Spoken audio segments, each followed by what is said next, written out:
I'm Bob Crawford, I'm Ben Sawyer. and this is The Road to Now. And this is our first time, Ben, I've seen your beautiful face in 2 months. I know. It's good to be back, man. Back at it. We got all these episodes lined up. Although people listening to the show are going to be confused because they're going to be like, but they aired a new episode last week. Right. But we're recording them off, and we've got a great book in today. And we're lining them up so we can make sure that we maximize the publicity for these solid authors we got coming up. We're both holding this book. Yeah, we're both holding it up. We're both being like, "Ooh, I want to do it." It's been so long. We're both like, "I want to be the one who introduces the book." Go ahead, Ben. So it's David J. Lynch, journalist, got a new book out, The World Worst Bet: How the Globalization Gamble Went Wrong and What Would Make It Right. I think you already got us with that title, The World's Worst Bet. That was the whole idea. David, my thinking reading your book was, oh, this is the road to now.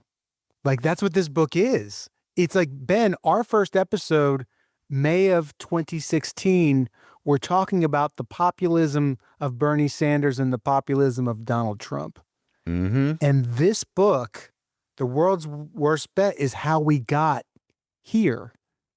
It is the missing link in all of those Donald Trump books that are out right now. It's the missing link of the history from the fall of the Soviet Union until today. Yeah, it's you know what it is? It's like when you're on you're doing like a week-long road trip, and you realize like on day 6, you're like, what happened? How do we end up from there to here? It feels like such a short trip, and when we're so far off course, because this really is a history of the last 30 years. Excellent work, David. Okay, so let's talk about it. Let's talk about when you realized you had a book here.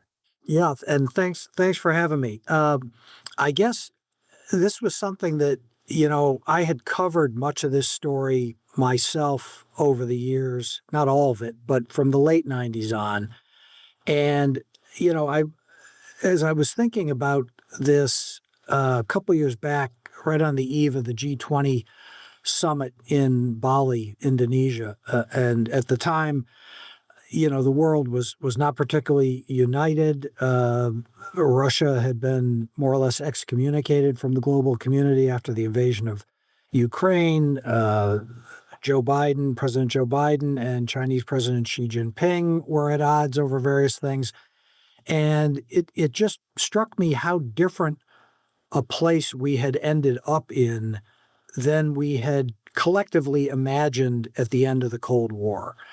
In the early 1990s, after the fall of the Soviet Union, the fall of the Berlin Wall, it looked like sort of happy days are here again. And the expectation was that democracy and free markets were going to sweep the globe, that former adversaries like China and Russia would liberalize politically and become part of this one integrated global community.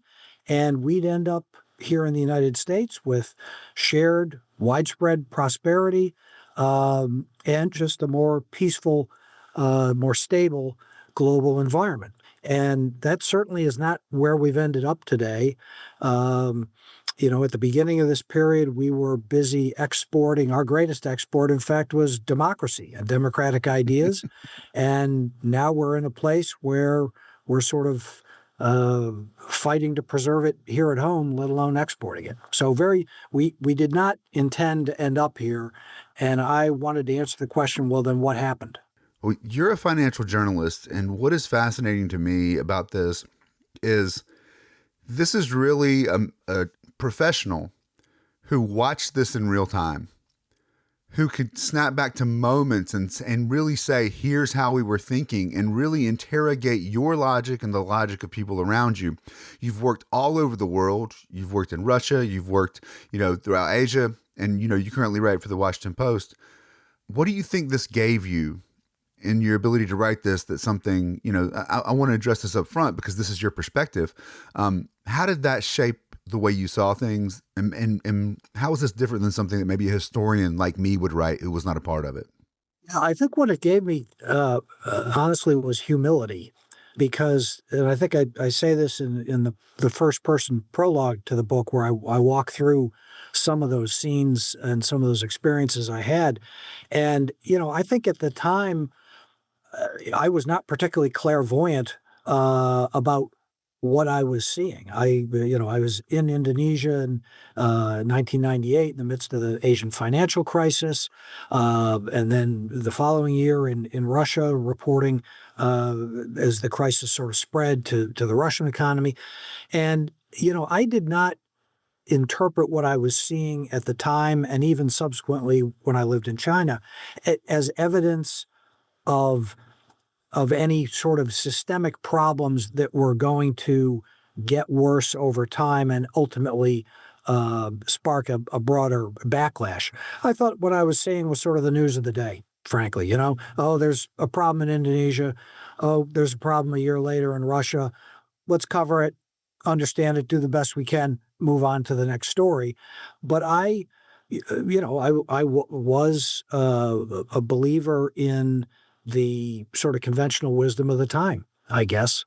And, to be clear, I still think, I think I agree with Bill Clinton's original formulation that globalization is a fact. It's not a choice. And it's going to, done correctly, it's going to make us all richer, better off, etc. But you've got to make sure, it's just like driving a car. You can have the best car with the fastest engine and the coolest look to it, and it can, you can go hurtling down the highway at 100 miles an hour. But boy, if you're going to do that, you better have airbags and seatbelts and a fuel gauge and a dashboard to tell you when things are overheating.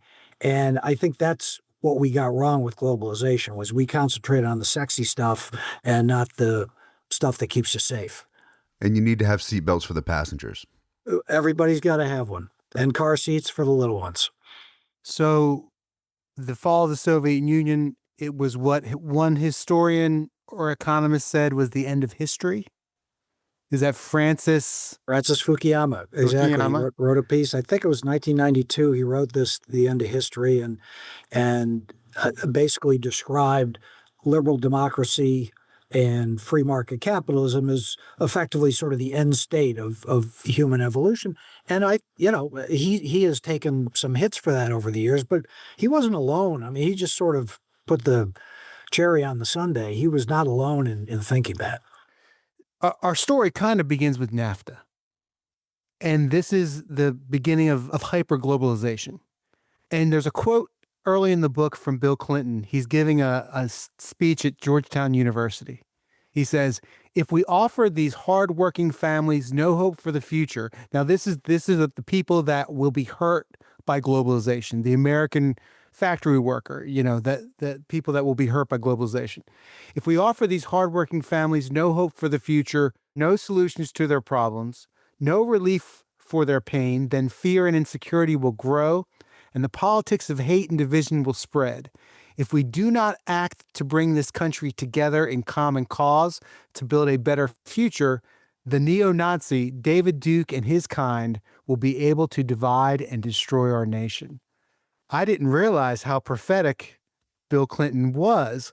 Bill Clinton is the major character for much of this story. Because take us back to where he was when we were, negotiating NAFTA, and what those free trade agreements, kind of what they wrought. I think of Bill Clinton as sort of the godfather of U.S. style globalization, because he was there to shepherd NAFTA through Congress. Remember, he inherited that agreement, which had been negotiated under his predecessor, George H.W. Bush, and he faced a choice in his campaign, and it was a live issue in his campaign. Am I going to support that as this new style Democrat that I'm trying to be, to show that I'm not, the big government liberal that the Republicans want to demonize Democrats as, and that I've learned the lesson of the losses of the last couple of presidential cycles? Am I going to go that new economy, new Democrat way, or am I going to be more of a traditional voice? And And ultimately, he came down on supporting NAFTA in classic Clintonian fashion with sort of a but, with these additional uh, caveats or side letters on labor and environmental standards. But he was very clear-eyed in recognizing the pros and cons of globalization, and more specifically, trade liberalization. That it was going to be a good thing overall for the economy. We'd have a better mix of jobs, GDP would get bigger, but there were distributional costs, which he described as winners and losers.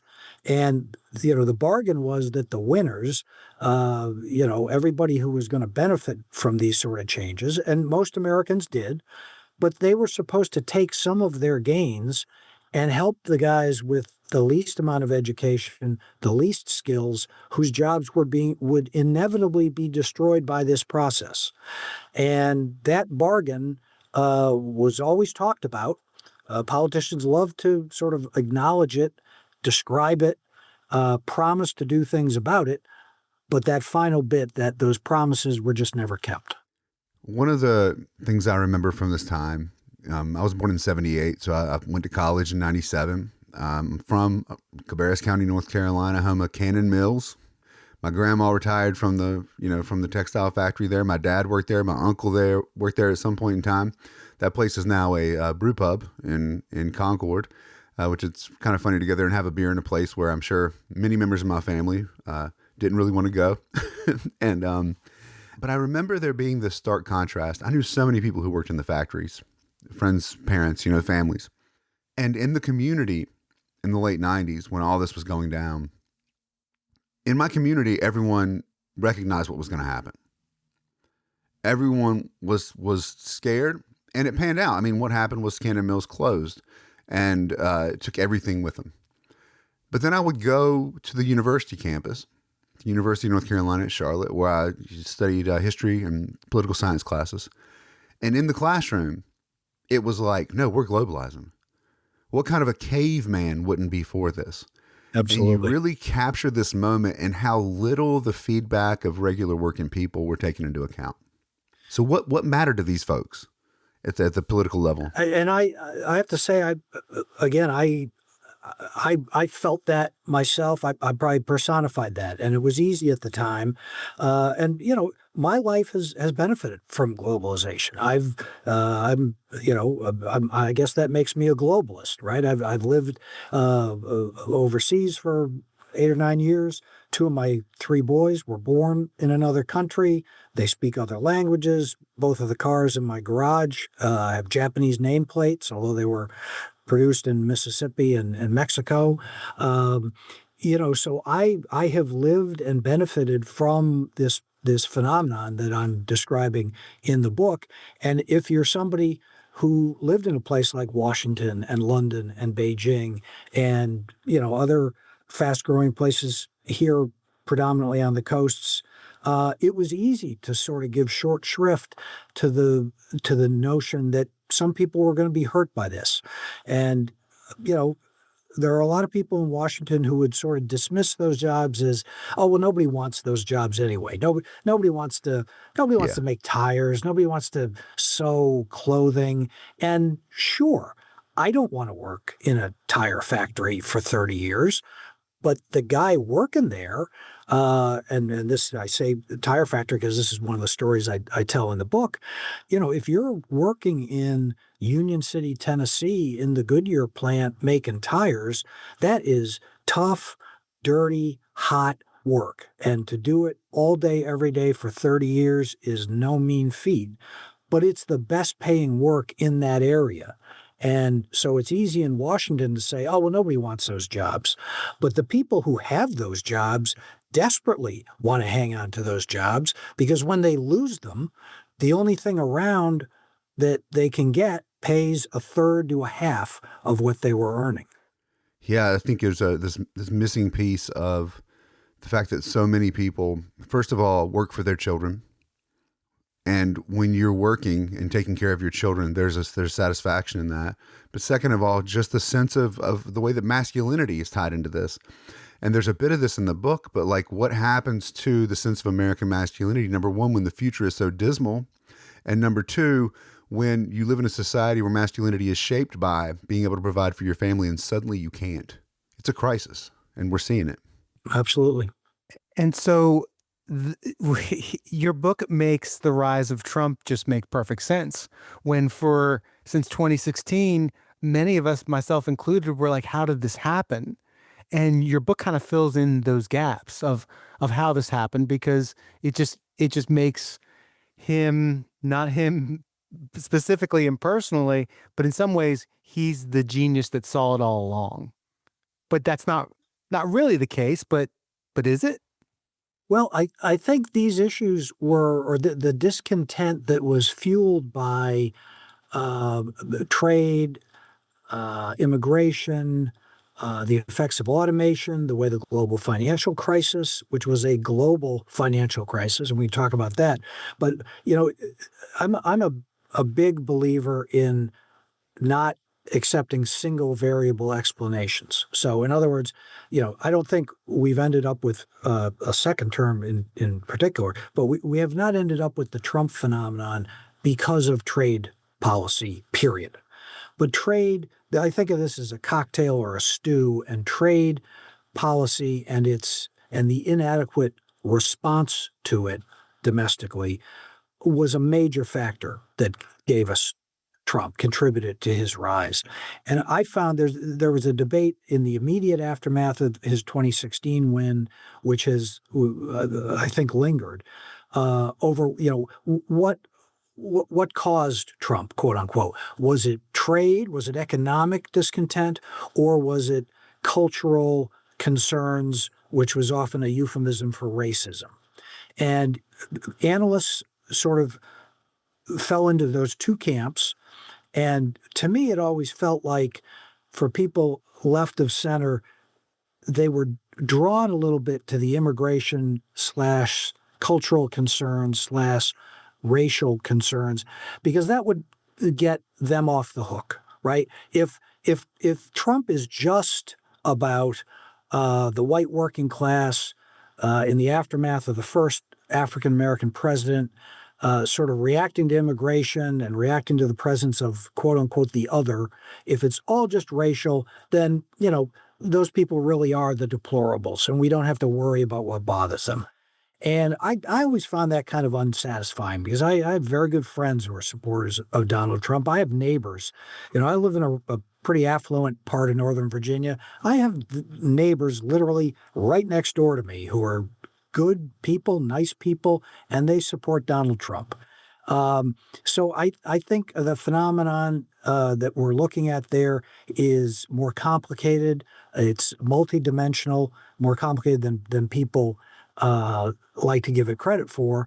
And I try to walk through in the chapter on the 2016 race just the extent to which these concerns are kind of marbled together. And to use some of the language of the pandemic, I think of some of this as like pre-existing conditions. And if you're somebody who by 2016 had felt yourself screwed over by the effects of trade policy, coupled with the way the global financial crisis was handled, the aftermath of it when we turned prematurely, in my view, to austerity economics and worrying about the budget deficit rather than getting people back to work, if you then felt yourself injured by all of that, and then you perceive the borders out of control and all these cultural things are changing around you, whether it's gay rights or transgender rights, and all of that is just, it's hitting you at a time when you're already bruised and damaged, you're going to be more likely to get dialed up about that stuff. Well, yeah, when people are insecure and they feel instability, they're far more susceptible to being hyped up, and they're already in the mentality of scarcity and not of abundance. That's exactly right. This to me is the thing is the entire package deal. If you look back, and this is what struck me reading the book, Clinton was a president who talked about the future, what we can have in the future. And if you look at what politics is now, and particularly within the Trump coalition, it's promising you the past. And I think this is where the return to like the image of some type of a 1950s economy coupled with the idea that gender roles are wrapped up in that, right? You can be a man again, you'll feel good, but also these other people who are ruining it are there. They won't be there anymore. We'll have things under control and get things right. It's all a package deal to sell people on going backwards. And that's what scares me, is that I don't see many people articulating a hopeful future. And pile on top of all of that the fact that white collar workers are about to have their NAFTA, which is AI.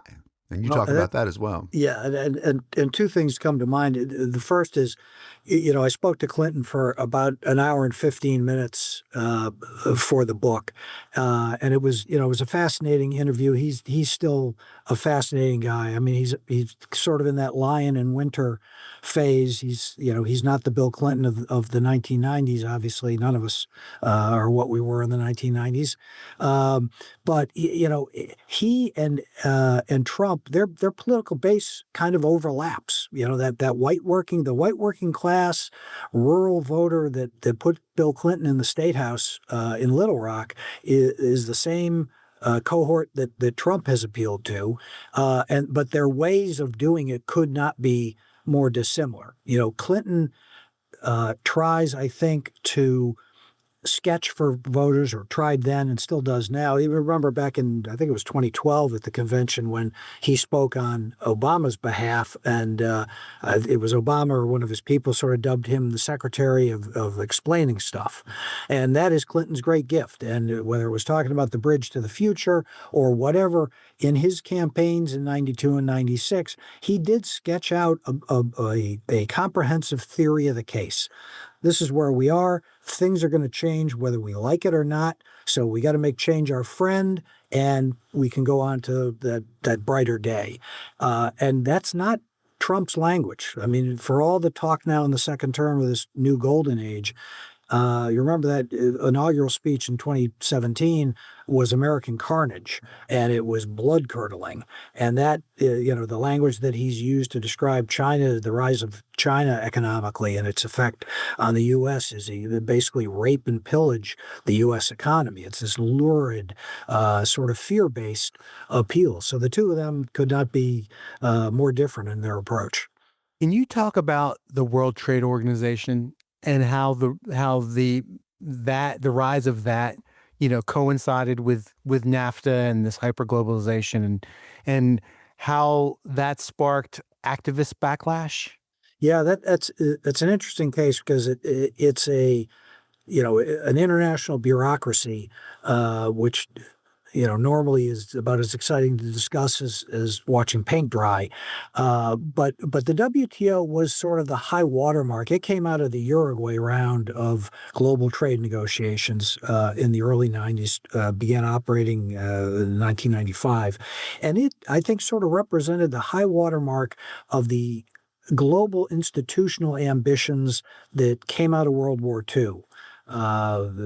With the UN and the World Bank and the IMF, and there was supposed to be a trade piece of that in the immediate aftermath of the war, ultimately given full fruition in the mid-90s with the World Trade Organization. And the idea was, we're going to have this global body, will represent all the countries on the planet, and countries, instead of hitting each other with tariffs, which will be a beggar thy neighbor approach, will all lose out, will take instead, if the U.S. and China have a dispute over something, they'll appeal to the WTO, and there's a quasi-judicial proceeding, including appeals and written judicial rulings, and everybody agrees to abide by it, and that's how we're going to cement this more peaceful, more stable international commercial arrangement.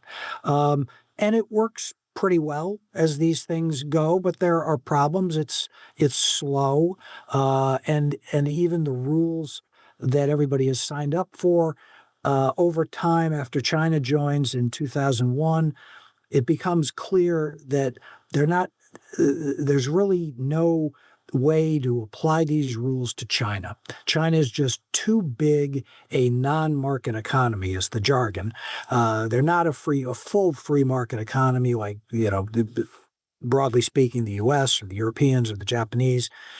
And the promise was they would reform over time, increasingly liberalize. They did a lot relative to where they had been, Lord knows, under Mao. But within a few years, it becomes clear that the reform impetus in China is kind of petering out. And as that becomes more and more a fact, and China becomes a bigger and bigger manufacturing power, the WTO starts to look increasingly inadequate to the moment. And that was the whole point, right? Like Clinton and other supporters of globalization said that capitalism will reform, free markets will reform rogue nations, essentially. And China being one of those. The hope was, and people today, one of the things I find or found annoying about the debate over globalization was the traditionalists today will say, oh, well, nobody expected China to become a Jeffersonian democracy. That's a red herring. And that argument itself is the red herring, because it's not a question of whether people expected China to become France. What they expected, and what many people said over and over repeatedly, including Bill Clinton, who on a trip to China was asked whether he expected to see a democratic, small d, democratic China, and said yes. George W. Bush talked about economic freedom and economic interchange, promoting what he called habits of liberty that would inevitably lead to a freer China. So that was the expectation. Not that it would become a mirror image of the United States, but that it would politically liberalize, that the Communist Party wouldn't be, the authoritarian dictatorship that it is, that there'd be a more liberal, open system that would inevitably arise. Tom Friedman in one of his books said China was going to have a free press. Its leaders just didn't know that. Wait, David, I just want to add here. You've used the verbs you've used are to hope and to expect, but I want to say the correct verb to use is believe, because it's borderline faith, it's borderline religion that this was going to happen, because like God revealing the truth. Once they got markets, they were just going to join us. And when you make compromises for them when they're coming in, you're like, we can make these now, because they're necessarily going to follow this. And it's the globalization, this free market notion. I've said this a bunch of times on the show. When you have an answer before you've asked the question, you don't have a science, you have a faith. And it seems to me like what we have here in the late 90s is one big tent revival. By the way, these policies were passed bipartisan on a bipartisan basis.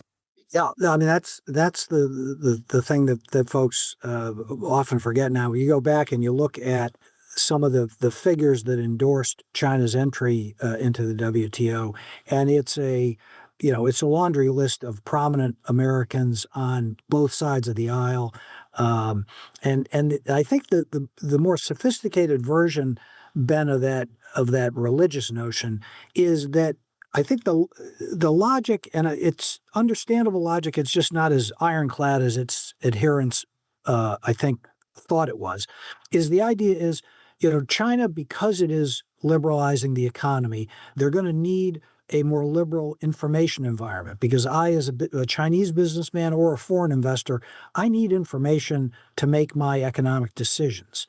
And so I need my Bloomberg terminal. I need articles in the Chinese press and the American press telling me that XYZ Corp is a good company with great products, or it's a fly-by-night operation, steer clear. And that inevitably, as the society prospers and you develop a Chinese middle class, those people are going to have a stake in the system. They're going to want to express their interests politically, and that pressure inevitably will force the system to open up. And I think what many people failed to appreciate in that period was that the Chinese Communist Party got a vote in this, and they saw this coming. They weren't blind to those implications, and they mobilized to press back and to cut off whatever pressure might arise in that way. So how did globalization lead to the financial crisis that we saw in the early 2000s? in through the 2000s? I would say that the failure to deal adequately with some of the trade issues as our trade deficit expanded in those first years after China joined, the corresponding capital flows that came in uh, made things worse, and the view that the what was described as light touch banking regulation, which sort of originated under Alan Greenspan at the Fed.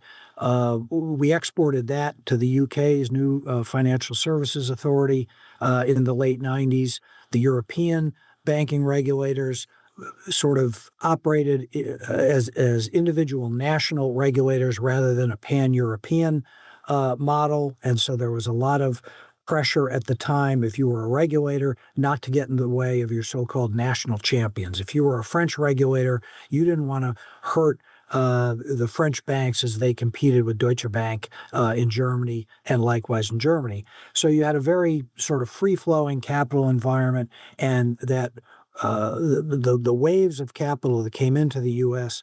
Uh, primarily from the European banks and the Asian central banks ended up lowering, had the effect through their purchases of treasury securities of lowering the interest rates that we paid on things here, helped to stimulate. It was another sort of bolt of juice for the economy and contributed to the forces that caused the private banks here in the U.S. to keep writing mortgage-backed securities, well into the peak and past the peak of the market. So it made you would have had a crisis anyway, but the global capital flows made it a little bit worse. And that gets into it again. Like, being an economic historian is straddling two very different worlds, especially when you're looking at like business people and investment. And what always strikes me is just how the projections that people will make, right, are based on such short time frames. The idea, like the logic during with all the mortgage-backed securities, that people pay their mortgages. They're not going to not pay their mortgages. And you're like, well, they haven't missed their mortgages before, but you could potentially do something that would make them not be able to, like variable, interest rates. I remember having a conversation with an old friend who was working in an investment firm about a fund he was a part of. And this was probably 2005 or 2006. And they were investing in Central Asia. And he said, it's if you invest across the board in these Central Asian countries and a few others, you get great returns. Like over the last 10 years, we've had these types of returns, and he projected those into the future. And I said, well, can you think of anything that maybe has happened over the last 10, 15 years that might not be replicable? And he's like, what? I was like, the collapse of the Soviet Union and the introduction of a market economy, that might create some growth. And he's like, oh, never thought about that. That's bonkers, but that's the world we live in. Now, it's, I guess this is why I wouldn't be much of a businessman, because I always expect things to go wrong. I mean, it's the Irish fatalism. If things are going well, to me, it's inevitable that just means they're about to go bad. Yeah.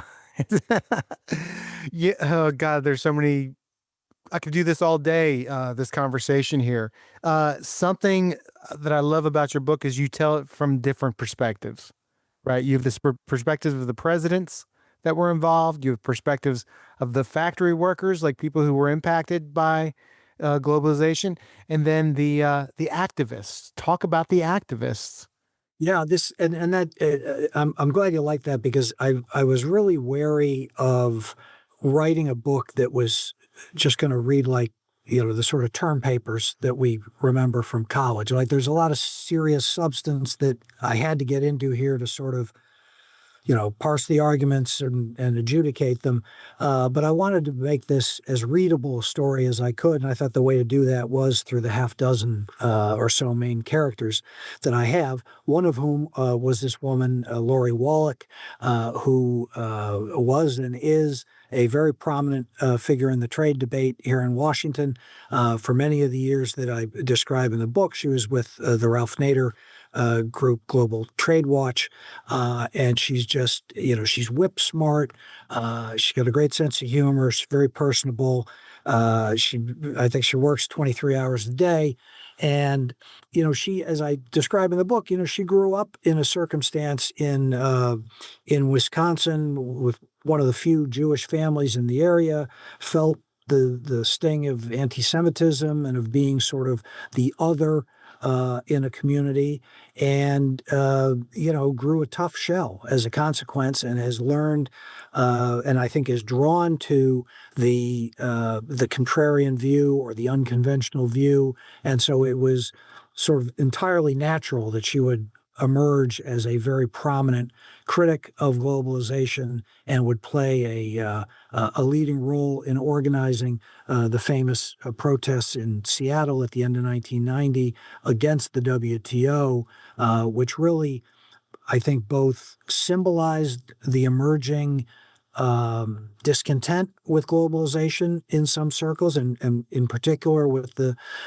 form of the WTO, and foreshadowed the rise and the shared interests of anti-globalization activists on both the political left, which is where Lori is, and the political right, which 15, 16 years later, you see in the form of Donald Trump and Bernie Sanders, who could not be more dissimilar politically, yet whose views on trade overlap to a remarkable extent.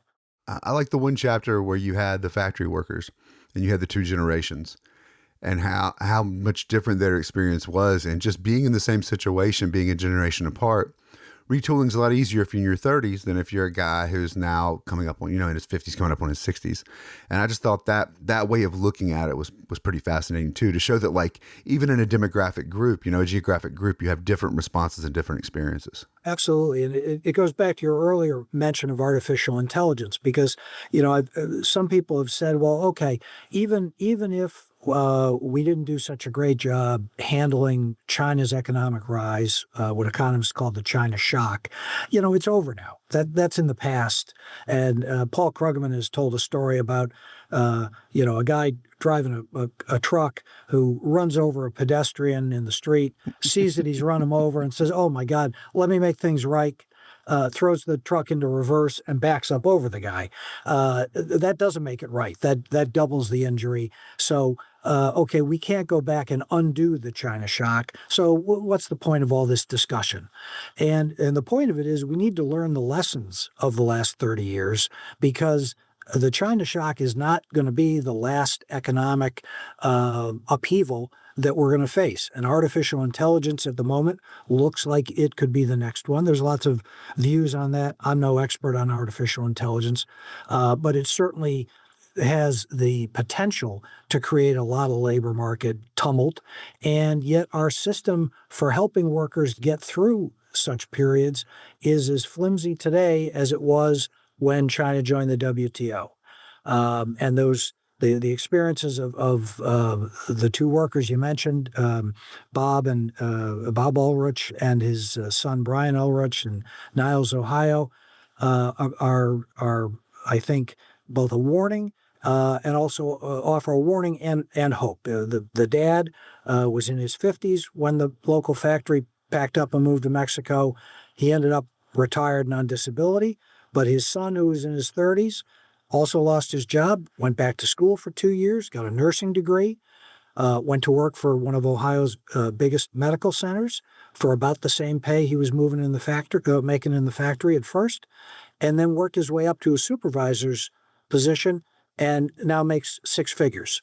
So that's what we should want for everybody in the country. Is not going to make six figures, but that should be what we're aiming for. We should be aiming to give people the help they need to go after those opportunities and to create additional opportunities. Congress did have proposals and bills on the table that would have provided more support for those left behind with globalization, right? But those, while the trade deals passed, right, and the treaties passed, the support did not pass. Who's responsible for that?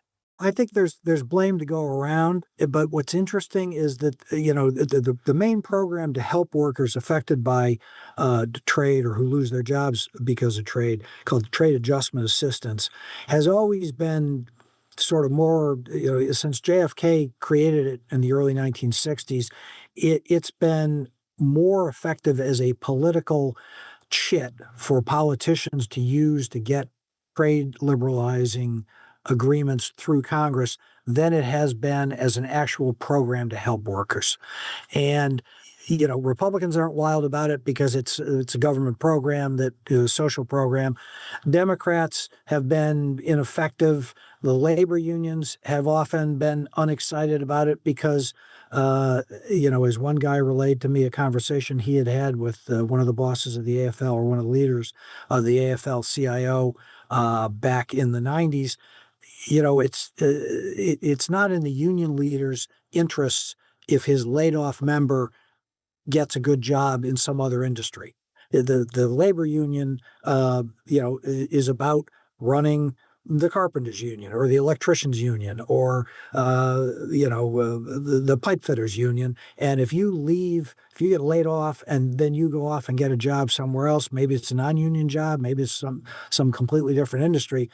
Well, I, as the labor leader, have lost a member, so that does me no good. So, and they also, I think, often preferred having the downside of trade agreements to use as a political cudgel rather than developing a program. I also should say the whole idea that, if you and I both get laid off on a Wednesday and a government agency determines you got laid off because of foreign competition or because of the workings of a trade agreement, whereas I just got laid off because my company closed, the fact that you should get a lot of assistance and I get nothing always struck me as nuts to begin with. And that's why I say toward the end, I think what we need to do more of is experiment with labor market policies to try and give everybody who loses their job the help they need, while not, depressing one of the things that makes the U.S. economy great, which is the fact that we are more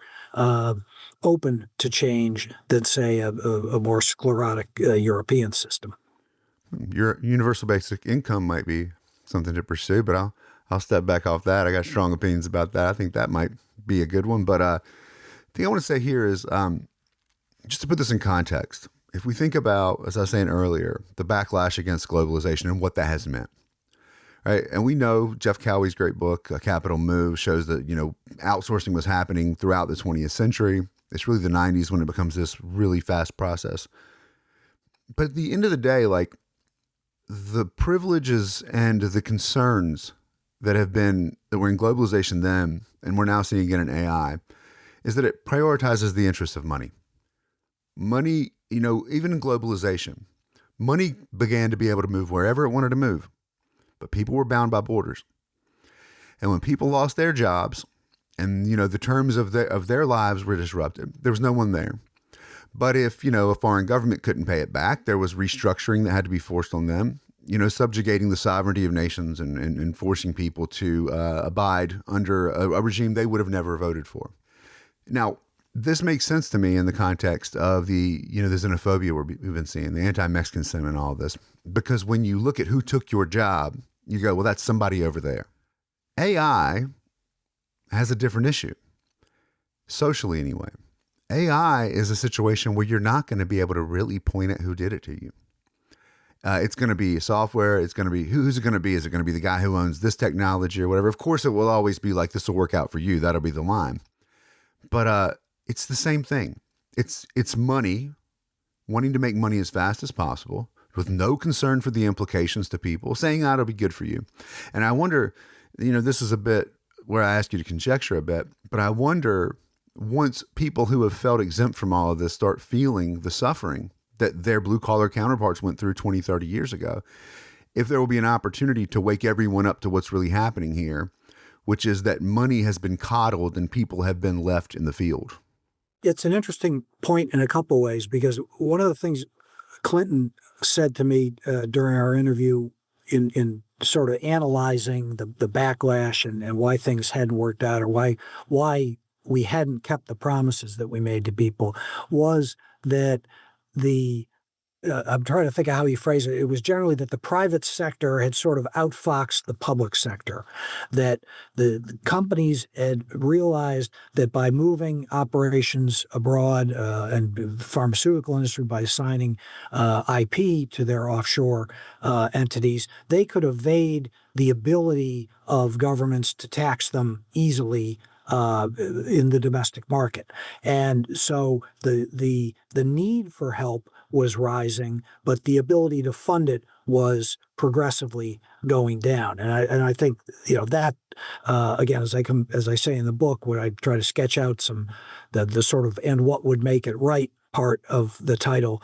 I do think looking at closing up some of the loopholes in international corporate taxation is important, recognizing that attempts have been made and have failed multiple times.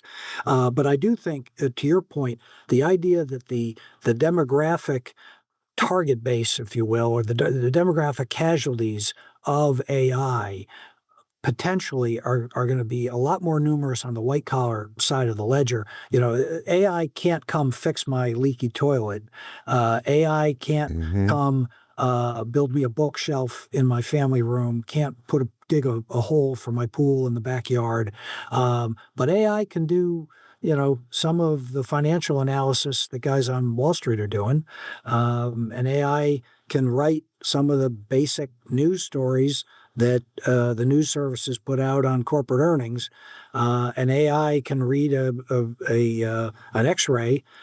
So there are going to be people who are have the education and to some degree the resources and maybe even the connections to make their pain more of a public issue. And so I do think it's going to be, if nothing else, sort of a fascinating thing to watch to see whether this does play out in a different way than what we've seen in the past. How do the Trump tariffs remake the globalization that we've lived through since the 1990s? I think what they show is Trump and thus the U.S. Turning its back on the formula that has made the U.S. the richest economy on the planet. It is, if nothing else, President Trump is gambling that he can develop a formula that has not really been tried since the 1930s. And, most presidents, I think, have not looked to that decade for inspiration or economic policymaking. I think most economists would say the odds are against him, but to me, it also reflects the traditionalists think that it's enough to simply point out the mistakes that Trump may be making, or to say, okay, Trump's formula isn't going to work. And let's stipulate for the sake of an argument that they are correct in that. That does not mean that people are going to rush to demand that we return to the pre-2016 world. That world is gone. And to my way of thinking, the lesson of the past 30 years is that Bill Clinton was right when he said, if we don't provide for these people, we will lose support for the trade liberalization that we want to do that will enable us to benefit from globalization. It's not going to be, it's not enough to show voters a chart and say, look, you should be happier than you are. I've run a regression, and the regression shows that you should be happy. Stop complaining. That was Hillary Clinton in 2016 told people that it was getting better. And Joe Biden in 2024, like with the economy's great. Look at the numbers. With transitory inflation, I can't tell you how many left of center economists would light up social media every time myself or one of my colleagues was writing a story in 2021 and 2022 as inflation reached 40-year highs. And I'm old enough to remember what it was like the first time. People do not like inflation.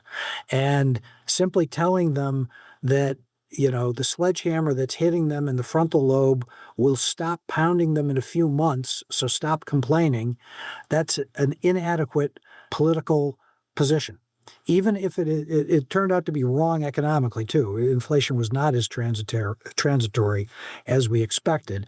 But even if it had been, people aren't living their life 6 months in the future. If they feel squeezed today, it's just an inadequate political message to say, no, you're not squeezed. You're fine.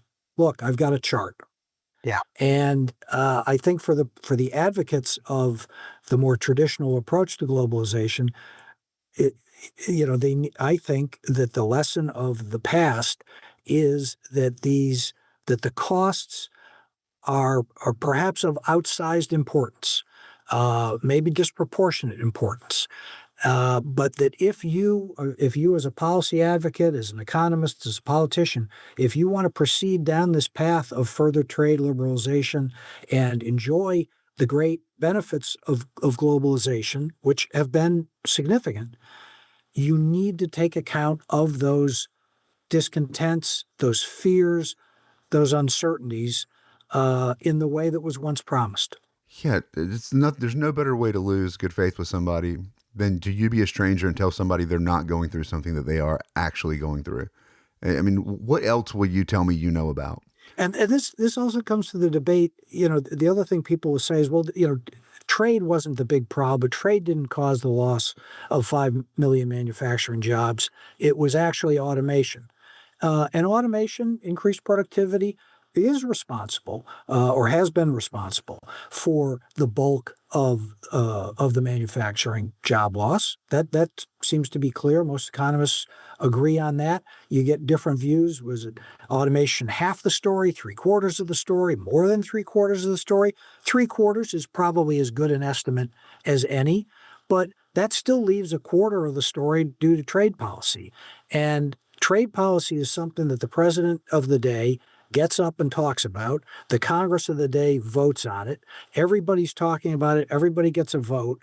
Nobody gets a vote if Caterpillar wants to put in a piece of equipment, or if General Electric, instead of hiring 100 guys, wants to put in a new automated assembly line. That's not debated anywhere. That's just something that happens.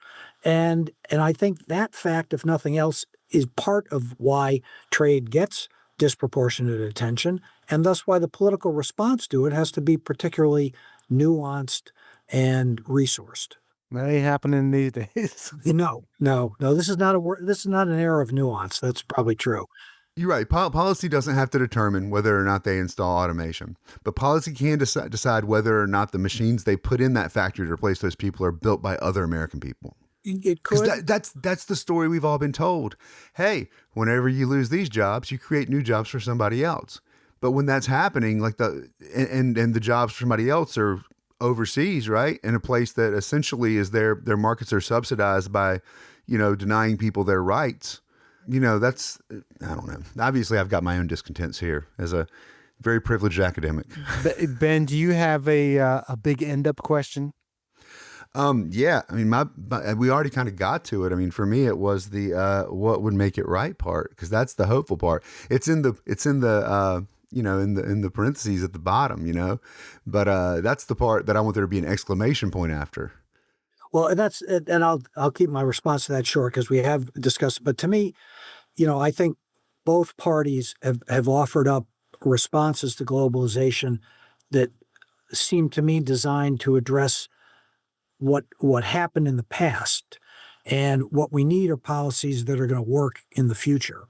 And I don't think tariffs, which has been the Trump administration's sort of Swiss Army knife tool for all needs, or the industrial policy subsidies that the Biden administration favored, are really adequate to the moment. And that's why I think the sort of missing piece is and recognizing there's no silver bullet, there's no easy answer here, but we should be willing to experiment with some more active labor market policies like wage insurance, perhaps place-based strategies to deal with a handful of particular geographies, and do so and fund that by going after some of the loopholes that allow corporations to play games with their international operations and thus avoid their tax liability. If the corporate sector were paying as a percentage of GDP what they had been paying in taxes when Ronald Reagan was elected, we'd have a couple $100 billion a year in additional money, some of which could be devoted to these policy experiments. We can leave it there.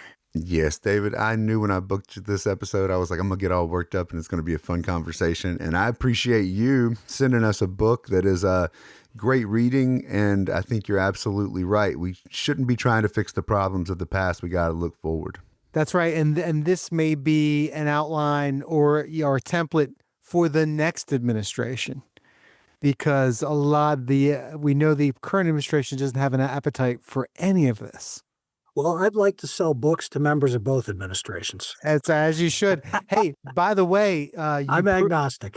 You once again prove my theory that is actually a faith that journalists write the best history books. Well, if I couldn't be a journalist, I'd be happy to be a historian. I'm an amateur historian, I guess.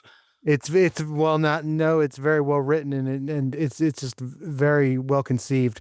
Congratulations on the book. We wish you so much success with it.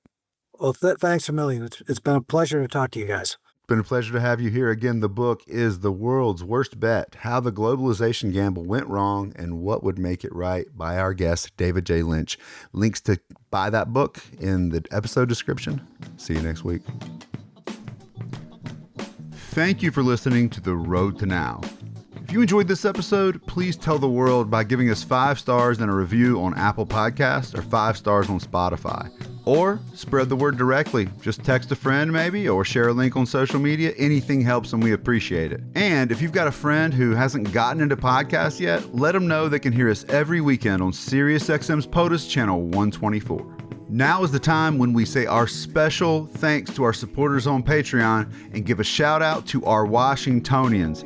That list is Tanya Marsh, Mary Hawking, Tim and Caitlin Wells, Fig White, Matt Williams, Team Martin, Ann Williams and Frank Edwards, Nate Farrer, Jennifer and Magnolia, Chris and Teresa Adams, Joy Avery, Edward Carlson, and Aaron and Derek Garrison. Thanks to all you guys for supporting us.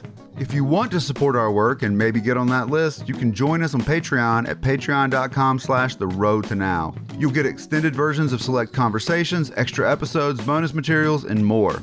That's all available at patreon.com/theroadtonow. For more on the show, visit our website, theroadtonow.com, where you can easily search our back catalog and quickly find links to content. Why is it so good? 7 Ages Design. That's who made it. If you're looking for a website, go check them out.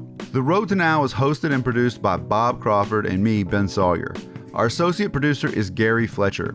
This episode was edited by Gary Fletcher, and our theme music, like pretty much always, was by Paul DeFiglia. For Bob Crawford, this is Ben Sawyer. Thank you for listening. Take care.